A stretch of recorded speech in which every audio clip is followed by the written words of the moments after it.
сайн байцгаана уу? За нэг тийм жижигхэн сэдвийн талаар ярихыг хүссэн. Тэгээд би өөрөө сэтгэл судлалд амар дуртай. Сэтгэл судлал сонирхдог. Зөндөө олон одоо интернетээр тийм курсууд авч ирсэн.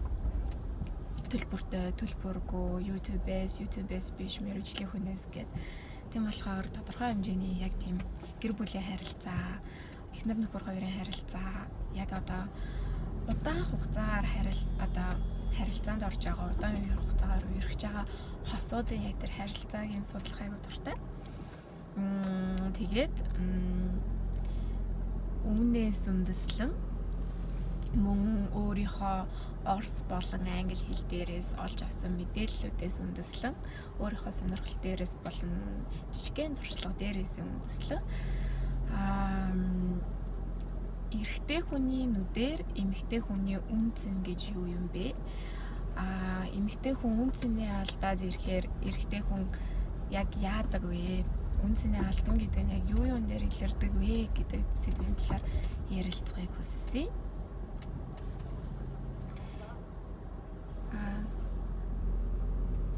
За тэгэхээр энэ нь юу гэсэн үг вэ гэхээр удаан хугацаагаар үерхэж байгаа хосууд маань сүүл рүүгээ нэг тийм яг тийм очгүй ч юм уу тийм галгүй харилцаан тийм жоохон галгүй өдөр тутмын л нэг яриагаа ярьсан. Тэгэл одоо нөхөр нь найз залуу нь хэрэг бүр хамтдаа амьдардаг бол гэртээ очиод бүдэн дээр хөвтөл зурагтаа үзэл өдөр ямар шиг байсан гэсэн заримдаа нэг яастаа бухимдалтай байсан юмнуудаа ярьчаал. Тэгэл ерөнхийдөө бол нэг тийм уйдгартай дуу болчдөг. Тэгээд яг аль нь ер нь бие биенийгаа анхны шигээ тэгэж бишрэх, анхны шигээ тэгэж бүр ингээл догтлох, барих, болцоонд явах нь ч гэсэн багассан тийм боломжгүй тэгээ болцсон байдаг. Тэгэхээр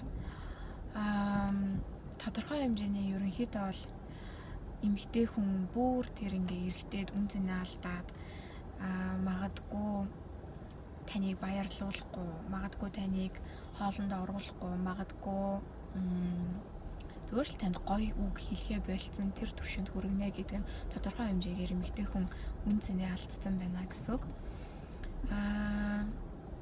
Үнцэнээ алдаад ирэхээр эрэгтэй хүн яадаг вэ гэхээр эрэгтэй хүн ер нь байглаасаа тийм одоо юу гэх юм байгалийнх нь зөнд нь юу байдаг вэ гэхээр эмэгтэй хүний араас гүөх, эмэгтэй хүнийг одоо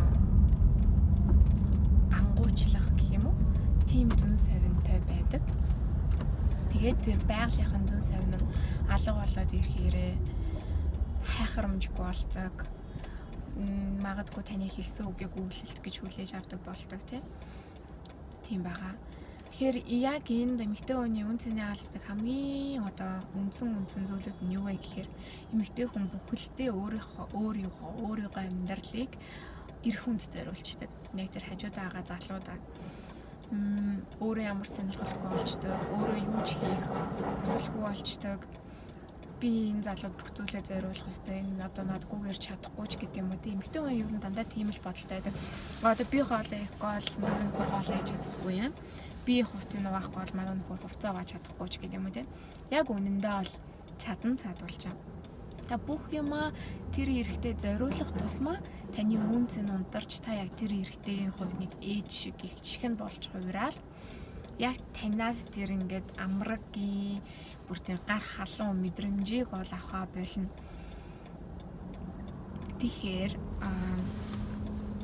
аль болох эмэгтэй хүн өөртөө хайртай байгаад өөртөө хайртай байна гэдэг нь гоо сайхандаа анхаарал тавьдаг, бие хаадаа анхаарал тавьдаг, өөрийн гэсэн сонирхолтой, хоббитой ямар нэгэн өөр зүйлд ингээд гал очтой байх тусам эрэгтэй хүн таныг хармалдаг, эрэгтэй хүн таныг сонирхдаг, эрэгтэй хүн таныг бүр тийм илүү их хүсдэг.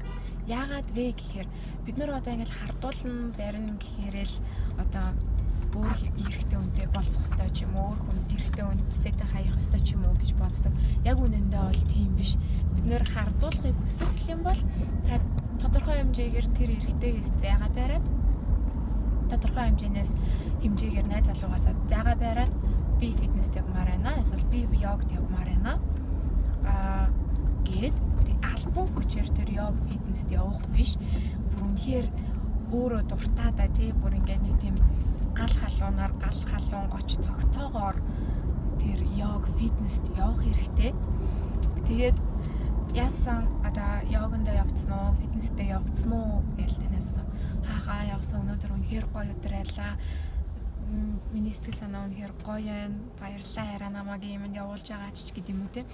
Тих тусмаа одоо тэр эрэхтэй таныг хардна гэдэг нь болохоор тодорхой хэмжээгээр та тэр эрэхтэйд дутагдаж эхлэн таны дотор тутамдаа хийдэг байсан зүйл одоо дутагдаж ирэн таны санаж эхлэн таны дээр ямар хийдэг байсан бэ гэж бодож эхлэн тэгээд өөрөөс нь тодорхой хэмжээгээр анхаарлаа гэж татаж аваагаа магадгүй яна одоо ингээд надаас илүү хөгжөөд те ингээд надаас илүү хөгжөөд өөрийгөө хөгжүүлж агаад би одоо ингээд диван дээр хөвтээд ах юм бол нөгөө л нэг сериалаа үзсээр л ах юм бол эсвэл ирээл нэг тэ би ядарч өглөө ажил юм тийм байла гэл тантай олигтой юм ярихгүй одоо таны сонирхлыг өдөөхгүй байх юм бол магадгүй энэ хүн намайг хаяа явчих үү гэж боддог. Тэр бодлууд нь юунаас үндэслэлтэй байдаг вэ гэхээр та өөрийн гэсэн сонирхолтой болоод өөрийн гэсэн сонирхолтой өөрийн гэсэн хийх дуртай зүйлтэй болоод зүгээр л ингээд хайраа юу хийж юм хизээ ирэх чинь санжийн барьж ийн гэж зүгээр л ингээд тэр эрэгтэйгээр амьсгалахаас гадна өөр сонирхолтой болоод би чамаас бас те холдож чадъя шүү. 1-2 цаг надад өөрийн гэсэн сонирхол байгаа шүү. Надад бол одоо юу гэх юм чамааг юу хийж яаж нээж ин гээл те хин суухаас илүү их одоо бодож санах өөр зүйл дурлах зүйл байгаа шүү гэдгийг чинь мэдрэх тусам яг таныг ингэж дахин одоо тэр анхаарлыг чинь татаж авах тэр анхаарлыг чинь 100% өөрлөгөө болгох тэр зуршил тэр одоо совин нь ажиллаж идэг. Нэгт хоёрт болохоор эрэгтэй хүн ер нь эмэгтэй хүн эрэгтэй хүний одоо цэнийг нэдэг. Эрэгтэй хүн эмэгтэй хүнээс цэнийг авдаг. Эмэгтэй хүн болохоор орчин тойрноосоо байглаас уур амьсгалаасаа өөр бусд бүхэл зүйлээс одоо энерги авч идэг. Тийм болохоор эмэгтэй хүн аль болох их энергитэй байна. Дээрээс нь аль болох их одоо эерэг сайн энергитэй байна. Төдий чинээрээ найз залуудаа төдий чинээрээ нөхрийгөө энергижүүлж та хэр их энерги тэр хүнд өгөн төдий чинээ тэр хүн таны хажуунаас одоо салж чадахгүй. За тэр нь юу гэсэн үг вэ гэхээр эрэгтэй хүний энергийг яаж эмэгтэй хүн сордог вэ гэхээр одоо ажилдаа яваад ирсэн байсан ч ажил стаа онцгүй байлаа. Ажил дээрээ ядарлаа, барьлаа, үйлслөө, цангалаа. Манай ажлын захирал ингээд тэглээ өдөр болгоно ингээл гонгинох, гомдлох ч юм уу те. Тэр нь ингээд яг өөртөө нь хандаж гомдоогүй байсан ч одоо гонгиноогүй байсан ч гомдлоогүй байсан ч ерөнхийдөө бол хамаагүй эрэгтэй хүнд хамаагүй байдаг. Яг тэр нэг гомдлоод байна, тэр нь ингээ таагүй байна гэдэг факт нь өөрөө эрэгтэй хүний энергийг сорж идэг. Эрэгтэй хүн өөрөө угаасаа проблем нь одоо тий хүзүү тулсан их байхад эмэгтэй хүн яг ерөөсөө ингээ цэнгэлж өгөхгүй. Дээрээс нь дахиад одоо тэр цэнийг сороол, дээрээс нь та одоо би ажил дээрээ ингээд тавгүй аа, ийм байна, тийм байна гэж гомдлоо. Ажлаасаа магадгүй гар гэж санал болгож болно. Хэрвээ ажлаасаа гарах боломжгүй тийм бол та эрэгтэй хүний харин ч бүр эрэгтэйлэг биш байдалд одоо бишээр өөрийгөө хүлээж авахд одоо хүрэгжидэг. Тэр нь яадаг вэ гэхээр нэгэнт одоо тэр эрэгтэй хүн таны хажууд байгаа нөхөр чинь таны проблемыг шийдэж өгч чадахгүй очиод одоо захирал дээр чинь чи яага миний эмэгтэйг уурлуулад байгаа, доромжлоод байгаа, ядраад байгаа гэж хэлж чадахгүй. Нэгт хоёр таны өмнөөс тэр ажлыг чи хийгээд өгч чадахгүй. Гуравт магадгүй таныг ажлаасаа гараа гэж одоо бүр хилчих одоо санхүүгийн бололцоо байхгүй гэж болно тий.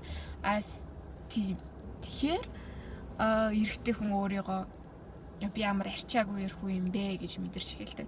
Миний эмэгтэй одоо тий өдрөө олгоо ажилдаа аваа зовоод байна. Гэтэ би дуртай ажлыг хийлгүүлж чадахгүй ч юм уу эсвэл ажил хийлгүүлэхгүй амьдруулж чадахгүй байна. Би ямар арчаагүй юм бэ гэж нэгт тийм сэтгэл төрн. Хоёрт та зүгээр л тэр эрэгтэйг энергиээр цэнэглэх биш. Та зүгээр л энергийг бүүрлийг хоослоход тусалж байна гэсэн.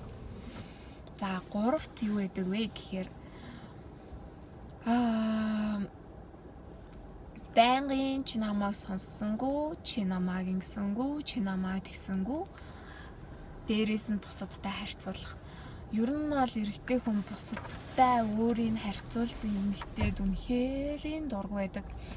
Тэр нь одоо яг үнэн байна уу, худлаа байна уу, ер нь бол хамаагүй.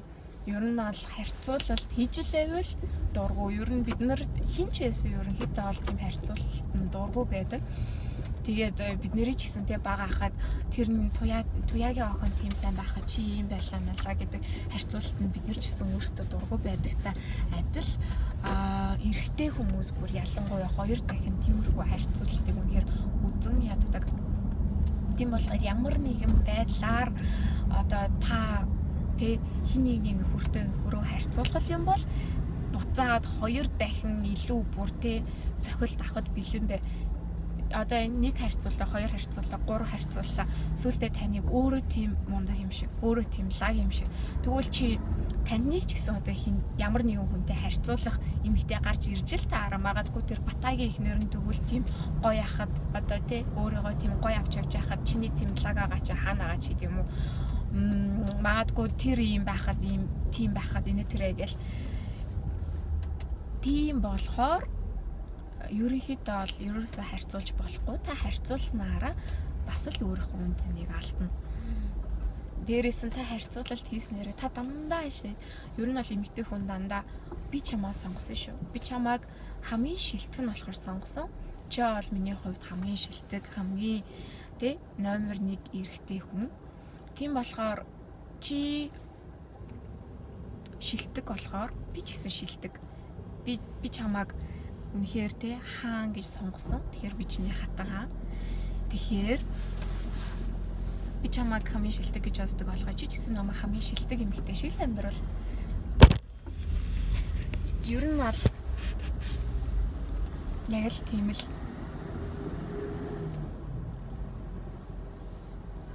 Ер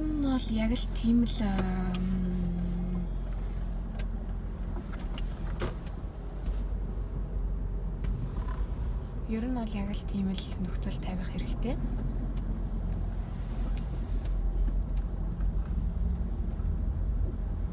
Тэгвэл та одоо нөхрөө чи ямар тэнийг юм бэ? Чи ямар мангуу юм бэ? Чи ямар мэдрэмжгүй юм бэ? Чи ямар дүлий юм бэ? Чи ямар анхаарал халамжгүй юм бэ? Гэл гомдолсоор ээжж хажууд нь байгаад байна гэдг нь та өөрийгөө яг л тийм төвшөнд тавиач чина гэсэн. Би одоо чи бүр ийм яахад би одоо чиний хажууд байсаар л байна гэдг нь би чамд хайртай болохоор байж гинэ гэсэн үг биш. Одоо яах вэ? Одоо миний үнцэн ч гэсэн ийм юм да. Одоо надаа чамаас ойлгохтой нь олцсонгүй. Тэгээд одоо би чиний хажуудтай байх хэрэгтэй болоод байна. Намайг одоо бодвол одоо чамаас ойлгохтой нь тоохгүй байх. Тийм болохоор одоо ингээ гомдлсон ч гэсэн ингээ сэтгэл дундуур ийсэн ч гэсэн одоо ингээл чамаа хэрэгжилж л бай л даа гэж байгаа юм шиг. Та одоо зүгээр утсыг бодоод үзэлтэй. Хэрвээ танд боломж байсан бол та гацаад агаа 30 уцаа хэрэглээд байх биш. Одоо би чамд хайртай болохоор ч юм уу, би чамайг олон жил барьсан болохоор ч гэдэг юм уу аль болох шинэл одоо шинэ гоё уцаа аваад шинэ гоё уцаа сайжруулаад өөрийнхөө одоо өөрийнхөө үнцнийг мэдрээл ямар гоё юм бэ гэж тэрийг ашиглаад кайф авах гэсэн шүү дээ. Тэрнээс биш энэ одоо ямар мэн бэ? За одоохондоо энийг барих хэвээр одоо өөр боломж байхгүйгаас хойш гэж л та хуучин уцаа барьсаар л байдаг. Тийм болохоор нөхөртөө одоо найз залуудаа тийм мэдрэмж төрүүлж болохгүй. Муулсаар гэж гомдолсоор гэж тэгэл хажууд нь байгаал байж болохгүй. Тийм болохоор анханасаа гомдлоод муулаад одоо янз янзаар хэлээд бол хэрэггүй. Ийм байна. Тэгээд хамгийн гол нь хайрт бүсгүйчүүд минь байна.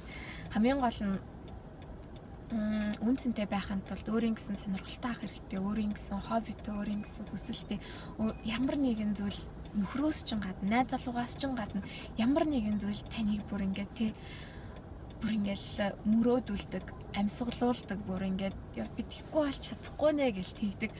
Та магадгүй та хоол хийх дуртай бол хоол хийхдээ энийг юм хийж өгөхөөс тестэн дээр арай ядарч очоод дахиад хоолоо хийх болоо гэл тэгэж биш. бүр энэ хоолны бүр жорыг хайж боллоо, бүр хийж явахдаа бүр тогтлоод баярлаад байлаа. Миний хард ямар амтагдж чинь би бүр амар сэтгэл гаргаж хийлээ. Бүр ёо ийм гоё сэтгэл гаргаж хоолоо идсэн чинь надад өөрч ч гэсэн үнэхээр гоё ямар гоё амттай байна ч юм уу. Эсвэл юу ч гэсэн би энэ жороор хоол хийж чадлаа штэ гэл баярлаж хийх. Тэр зүйлээс чинь гэсэн танаас энерги авна. Эсвэл та би удаан хайжсэн номоо олоод уншчлаа хайраа. Бүр энэ номон дээр ингэ бичсэн байна. Энэ номны энэ үг нь бүр энэ үгийг уншичаад үгүй нэрээ тийм ч юм уу гэ бүр амар удаан бүр бодлоо. Гоё үг байна хайраа. Ямар санагдаж байна гэл те. Та өөр зүйл хийсэн, та өөр зүйл цаг гаргаж чинь, та өөрийгөө хөгжүүлж чинь, таны нүднээс те очиж чинь, та баярлж чинь, тийм л ах хэрэгтэй. Магадгүй фитнестэй аваад амар ядарлаа биш. Өнөөдөр хөл хийгээд миний хөл бүр нэг л гоё болоод шиг байна. Миний хөл бүр яг бүр хамаагүй гоё болоод байгаа надад мэдрэгдээд байна. Харин удахгүйс нэрээ бүр гоё хөлтэй болох нэ. Тэр нь таны нөхөрт бүр амар сонирхлыг өдөөж өгнө. Бүр сонирхол өдөөхөөс гадна тий.